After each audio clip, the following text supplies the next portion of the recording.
What is going on, guys? Thanks for coming back to another video. If you're anything like me, you'll do anything to cut down on your hand sanding time. It's amazing how much time it takes to hand sand some of these blades. And today I'm going to talk about a way to really cut down on your hand sanding time using the disc grinder, especially the disc grinder from Beaumont Metalworks. So come along with me. I'm working on a 9-inch Damasteel Santoku style chef knife, and I'm going to show you how we're going to cut down our hand sanding time with a blade like this. All right, guys, so we're over here at kind of the hand sanding spot. You can see I've got the blade clamped to a really solid piece of wood. The edge is right along it, so I can get up to it really close. And I'm going to show you kind of my first step of hand sanding, and then how we're going to use that disc grinder to really help speed this process up. So this blade is finished to 220 grit on the grinder, but I'm going to go back to 120 grit with the hand sanding to just show you guys something really quick. So I've just used this little block of G10 to get a really good flat surface, and we're going to make some passes here, basically just to be able to show you guys what this looks like after it comes off the grinder, and how much hand sanding this thing will actually require to get the finish that you want. So I'm just going to be doing it really rough and really fast, and then I'm going to bring the camera over here and show you guys all these spots that are so time consuming to get out, but when you take it to the disc grinder, they come out really fast. So you can already kind of see our high and low spots on this side. And I'll bring the camera over right now to show you what I'm talking about. Okay, so you saw it was only a couple passes with the 120 grit, and all these lines, these vertical lines, there's the big spot, and there's that big dip that I always get. I think it's common about 2 inches from where your grind starts. You get a big dip right here, and you can almost feel it with your hand. But that's something that, I've hand sanded those out a lot of times. But what we're gonna do is pull it off the board and bring it over to the disc grinder and see if we can't make our life a little easier. Okay, so we're over here at the disc grinder. Now, I'm in no way saying that I'm like a pro at doing this, okay? But the number one reason I wanted this disc grinder is for this reason right here, okay? You'd think that you'd be able to pull these knives off the grinder and they'd be really flat and smooth, but for whatever reason, maybe that platen just has a little wear in it or whatever, you always get those high spots like I just showed. So that's the sole purpose of this disc grinder, is to get those high spots out. And as far as this one, this is made by Beaumont Metalworks. It comes with a VFD. This is the flat, like 0-degree bevel disc. They also make a 1-degree bevel disc that goes on here that's suited for doing this a little better with these longer knives. I went with the flat one just to kind of try it out and see how I liked it, and then you can always change it out and put that bevel disc on if you want to. I think this is a 3-phase motor. I've got it wired to just a normal 120. The VFD is incredible on this thing. It's got forward, reverse. It's really quiet. Everything about this thing's super cool.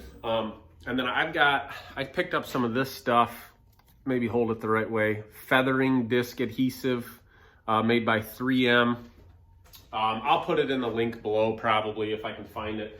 And that's how I have this sandpaper attached to here. It seems to work really good.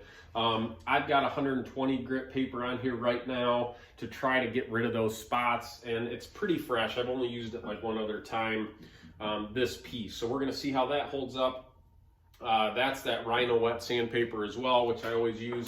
And so what we're gonna do is run this really slow to start. Like I said, I'm not a pro at this, and I'm learning and kind of making this video as I learn this process.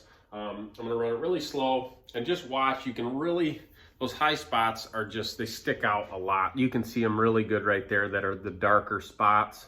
So we're gonna see if we can't get rid of all those high and low spots, and then it'll make it to where we can go and start our hand sanding process with a really clean, flat slate. And it's really gonna save us a lot of time overall. Okay, so we're gonna start with this really slow, kind of see how aggressive it is and how fast it removes material. We'll probably crank it up a little bit once we get comfortable with it.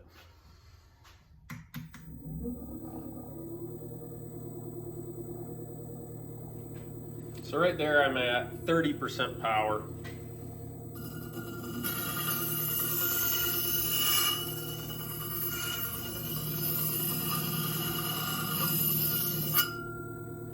And I'm just keeping it really flat.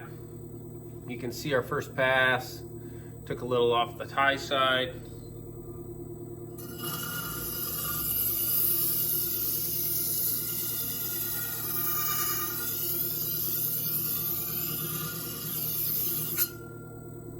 Oh yeah, how cool. So you can see we've got a little bit high in the middle here, and our high spots are slowly getting out of here.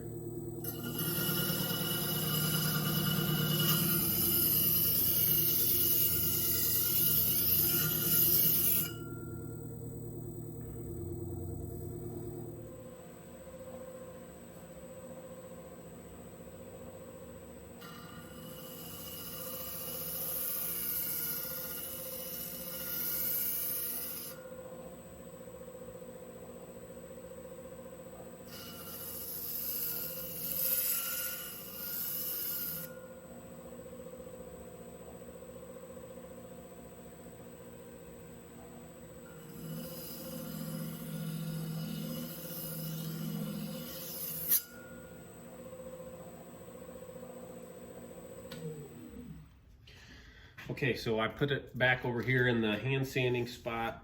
I did like, I don't know, 5 or 6 passes off camera and kind of put a little more pressure up towards the spine where those spots were at, okay? And now I'm gonna hand sand this out one more time, kind of just to show you the progress that was made doing those super fast, quick passes. And I'll probably go back to the disc grinder, but I wanted to show this really quick because almost all of those spots are out in a matter of like 1 minute on the disc grinder. So that's awesome. I'm gonna show you guys here real quick. Once I get these lines this way, I'll show kind of what I'm talking about, because they won't show up if I don't do this really quick. So okay, hang on, let me bring you over here and show you. Okay, so you can see that, man, it's not showing up really good. So that spot that was right here, you can just barely see it now, okay? And obviously this all looks bad still, but this is just for the video purposes. So you can see I'd like to spend a little time on the tip here, but all those high spots are gone. Oh, there, okay, now you can see it right here. It's just barely there. That's awesome. So hopefully that kind of shows you guys a little taste of what this disc grinder is for. I'm going to go back over to it and probably spend probably do the same amount of passes I just did, like 4 or 5 more passes on there, keeping the pressure really even. And like I said, I kind of put it up towards the spine because that's where those dips were at.